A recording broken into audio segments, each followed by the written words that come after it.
Assalamualaikum warahmatullahi wabarakatuh. Perkenalkan, nama saya Afif Rifki Maulana, NIM 158, Fakultas Farmasi Universitas Jember, yang akan menyampaikan ringkasan kuliah tamu yang disampaikan pada waktu sebelumnya oleh Bapak Kuma Aji Putra Pratama SFAMA PT, mengenai usaha kefarmasian di bidang produksi obat tradisional pada PT Asimas atau Agaricus Sidomakmur Sentosa. Tugas di sini untuk memenuhi tugas dari dosen Bapak Dr. APT Yudi Wicaksono, SSI, MSI.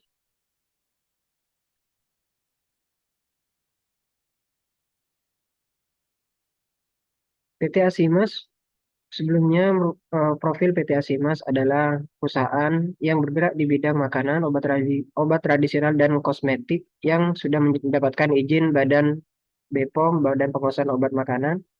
Seluruh produksi obat yang diproduksi PT Asimas telah menerapkan produksi bertahap dan terkontrol dengan peralatan modern serta sumber daya manusia yang terlatih. Fasilitas, sarana dan prasarana manajemen produksi telah memenuhi standar CPOTB ISO 9001-2 2008 dan HACCP.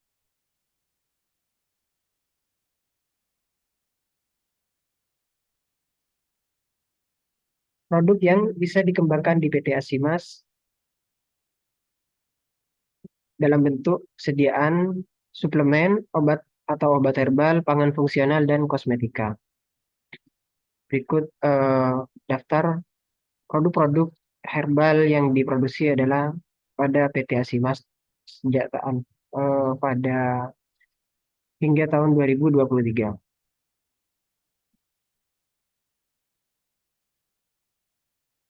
Di era yang sudah digital 4.0, potensi bagus untuk pengembangan dan pemasaran produk herbal tradisional karena masyarakat selalu membutuhkan solusi untuk permasalahan kesehatan.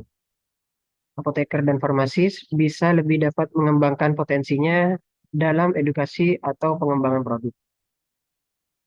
Namun, banyaknya tantangan, pertama banyaknya produk ilegal, tahapan yang panjang, edukasi yang kurang ilmiah, serta banyak penelitian yang belum dikembangkan.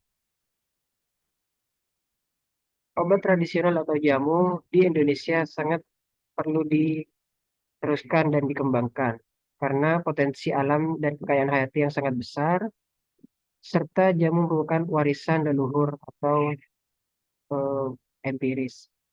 Sedangkan menurut Riskesdas, jamu 50% orang di Indonesia menggunakan jamu dan 96% diantaranya merasakan manfaatnya. Jamu telah digunakan sejak zaman nenek moyang, di mana khasiatnya secara empiris akan semakin baik apabila dapat digunakan eh, secara ilmiah. Dan tiap tahunnya pangsa pasar obat tradisional di Indonesia semakin meningkat.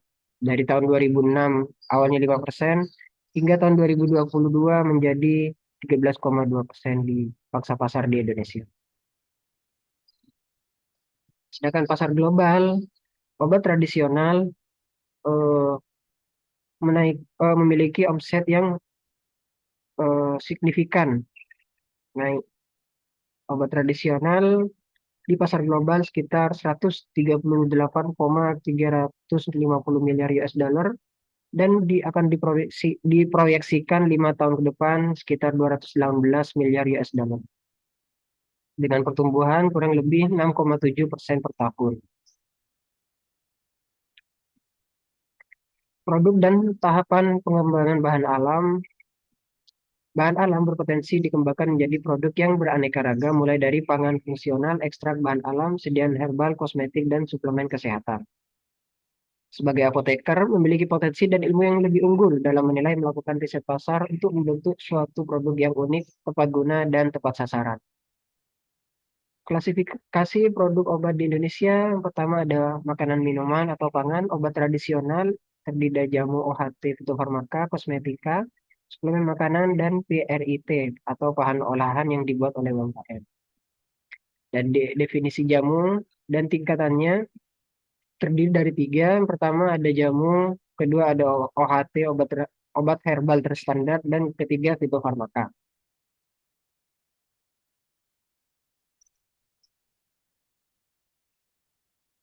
Mengenal nomor izin edar pada berikut eh, ada jamu OHT fitofarmaka, suplemen makanan, dan kosmetika. Kalau jamu itu berawalan huruf TR, yakni tradisional lokal, TI tradisional import, OHT berawalan HT, fitofarmaka berawalan FF, suplemen berawalan SD, SI, makanan berawalan MD, MI, dan kosmetika berawalan NA. Dan bisa kita eh, lihat atau cek di aplikasi Android atau App Store dengan mendownload BPOM Mobile dengan men-scan produk yang berada di kemasannya.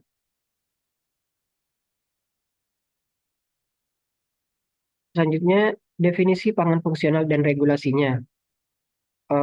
Pangan fungsional adalah pangan olahan yang mengandung satu atau lebih komponen pangan yang berdasarkan kajian ilmiah mempunyai fungsi fisiologis tertentu di luar fungsi dasarnya, terbukti tidak membahayakan dan bermanfaat bagi kesehatan. Pangan fungsional merupakan makanan yang mengandung komponen aktif yang memberikan efek kesehatan di luar manfaat nutrisi dasar.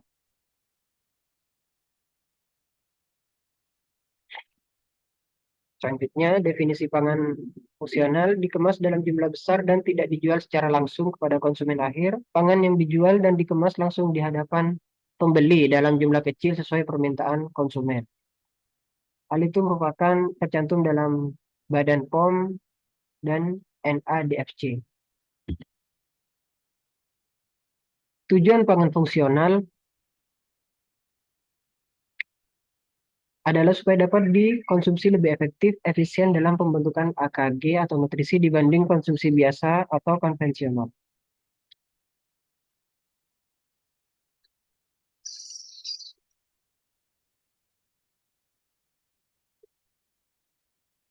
Regulasi produk di Indonesia berikut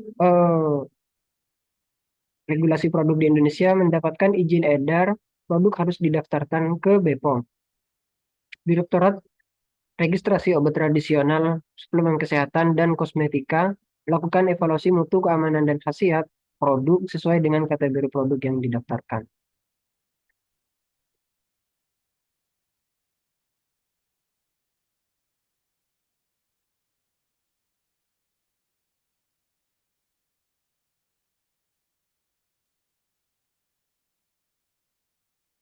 Dan larangan-larangan dalam obat tradisional badan dilarang mengandung etil alkohol, bahan kimia obat, narkotika, psikotropika, bahan lain yang membahayakan, dan dilarang menggunakan tumbuhan atau hewan yang dilindungi. Bentuk sediaan yang dilarang di obat tradisional yakni intravaginal, tetes mata, parenteral, supositoria, kecuali untuk pasir. Dilarang untuk obat tradisional menggunakan isolat psikosianin, anetol, dan terpineol. Selanjutnya, pendaftaran pangan olahan diproduksi di dalam negeri, pangan olahan baik yang diproduksi di dalam negeri atau diimpor wajib memiliki izin edar yang diterbitkan oleh Kepala Badan BPOM, kecuali yang dikecualikan dari ketentuan di atas, eh, yang dikecualikan tidak harus izin edar, pangan olahan yang diproduksi oleh industri rumah tangga mempunyai masa simpan kurang 7 hari, diimpor dalam jumlah kecil untuk keperluan sampel penelitian konsumsi sendiri, digunakan lebih lanjut sebagai bahan baku dan tidak dijual secara langsung kepada konsumen akhir. Berikut hasil riset yang produk hasil riset di Asimas. Pertama ada Mediti yang eh, Mediti ini merupakan produk riset dari Bapak Prof. Joko Agus, dosen dan peneliti di Fakultas Farmasi Universitas Airlangga, di mana Mediti merupakan hasil karya dari penelitian beliau selama 10 tahun terhadap satu tanaman yaitu teh hijau. Selanjutnya ada diabetes kol yang diteliti atau merupakan penelitian dari Bapak Prof. Sukardiman, seorang dosen dan peneliti di Fakultas Farmasi Universitas Airlangga yang berfokus pada efek terapeutik bahan alam terhadap penyakit diabetes, kencing manis, dan kolesterol. Kapsul diabetes kol ini mengandung ekstrak kulit manggis, dan ekstrak daun kumis kucing. Sekilas mengenai strategi pemasaran pada PT Asimas, di mana dengan media digital dulu mengubah prinsip tersebut. Promosi saat ini bisa lebih tertarget daripada zaman-zaman dahulu yang masih menggunakan prinsip jalan di pasar dan serba tradisional lainnya. Yang dimana promosi pada saat ini lebih tertarget, lebih spesifik, murah, dan terukur. Target market harus dianalisa, disurvei untuk menentukan produk yang tepat. Media digital dan platform penjualan online adalah media yang penuh akan persaingan produk. Butuh produk unggul yang memiliki value dan daya saing yang berbeda, yakni harus adanya inovasi, teknologi, knowledge. Namun daripada itu ada tantangan-tantangan tersendiri yang mana eh, hal terpenting pada market atau pemasaran sebagus apapun produk apabila tidak dipasarkan dengan tepat maka tidak akan ada yang mau mencoba. Kualitas dan khasiat jadi penting karena apapun program marketing jika produk tidak berkualitas maka brand dan konsumen tidak akan loyal.